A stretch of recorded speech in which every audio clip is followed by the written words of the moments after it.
And I have a personal mission for the world. It's called Healing the World One Conversation at a Time. Wow. And in Just Listen, part of what I talk about is how you can talk over people, at people, to people, and with people. And you know you're doing it by their body posture. And when you get good at this, you can tell it in the tone on the phone. And when you talk with people, and your whole purpose is for them to open up, and you will never hurt them, take advantage of them, do a bait and switch. And if you're in sales, you want a lifetime customer, this can work. I'll give you an example. So there's a Fortune 500, Fortune 50 CEO that everyone knows. And so I was doing some interviews on leaders, where you learn to be successful. And so he calls me. Someone introduced me to him because I blogged for the Harvard Business Review and said, you'll like this guy. He's a level 5 leader. And if you ever heard of the book Good to Great, level 5 are these humble, terrific people. They don't puff themselves up. And he was one of them. So he calls me on the phone, and and you probably know some people who are shy, technological, but they try to sound cool. So I get this call on the phone, and we'll call him Jack. That's not his name. And I pick it up. He says, Dr. El Marco. What? Dr. El Marco. What is this? And then he tells me his name, and I go, it's him. This is so-and-so. And I'm pretty quick on my feet. And I said, Dr. El Jacko. How are you? And he said, well, I'm okay. I'm not a flaky person. I agreed, that you could talk to me, and I didn't get back to you, and that's not me. And so I'm heading out of town, and then I'll come back and I'll see you. And, I have different kind of conversations. I say, where are you going? He said, I'm going to New York. I said, business, family? He says, both. I said, we'll talk about business when you come back. Tell me about your family. Well, I got a mom. She's got Alzheimer's. She's really stoic. She's doing a job on her. Sometimes she's in, sometimes she's out. My father takes care of her, and then my sister helps out, and he goes on and on. And so here, I'm this little pishok talking to this guy, and so imagine this. He's saying these things, but I'm getting a feel because I'm listening into him. And I said, Jack, I have a direct order for you. What? I have a direct order. What? I said, listen, it's a direct order. There is no joy in your home now.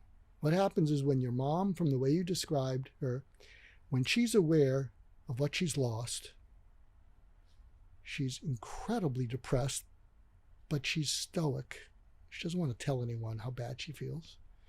And then when she's out of it, it's hell for your father and your sister.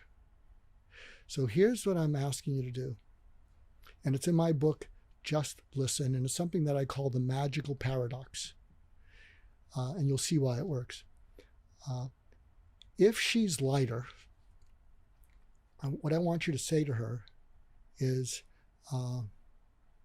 Mom, I'll bet you sometimes wish it were all over. Isn't that true? Now, you haven't said the D word, but because she wants someone to know that she wants to die, but she doesn't want to upset your father, your sister, or you. And if she does, if you're on track, she will start to cry and she will lighten. How did you get this? Is this a natural intuition, or is this part of medical training? It's because of going inside out, and I'm actually going to do a lot of that on you, a little of that on you, and people, you'll like it. Trust me, it's good radio. And so I said, you're going to say that to her, and she may cry, you may cry, and she will lighten.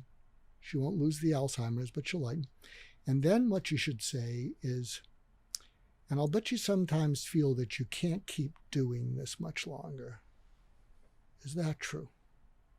And the phone is totally dead. And I thought, well, he blew me off. I was giving him an order. I said, are you there? Are you there? He said, no. I pulled over to the side of the road and I wrote everything down. He said, so, a month later, I see him. I'm in his office, and, I get a little bit of the ADD type of thing. And we have this, and he's shy, and we have a good conversation, and we're talking about other stuff. And so there's a shy guy. And so he says, by the way, I don't know if you remember the car conversation we had. I went, oh, yeah, I'm Did I sorry. go to overstep my boundaries there? No, I'm sorry. I said, oh, yeah, the thing about your mom. And then in the same way as I looked at Nancy, he looked at me and he said, I did exactly what you told me to do.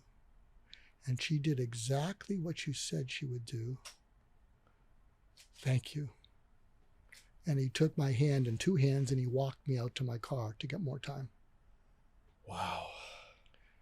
So as you can imagine, I think we're lifelong friends. Yeah. But the point is you can do this if you're in sales. Now, granted, when you're new in sales, you got to dot the I's, you got to cross the T's, you got to push for numbers. Often you have someone in your back who's not, did you close anything and such and such. And so you may learn this thing over time, but I am telling you, if you can learn how to do this early on, I'm not a persuasive person. I don't think I've done any persuading in this interview, but I'm highly influential. And people lean into being influenced. They lean away from being persuaded.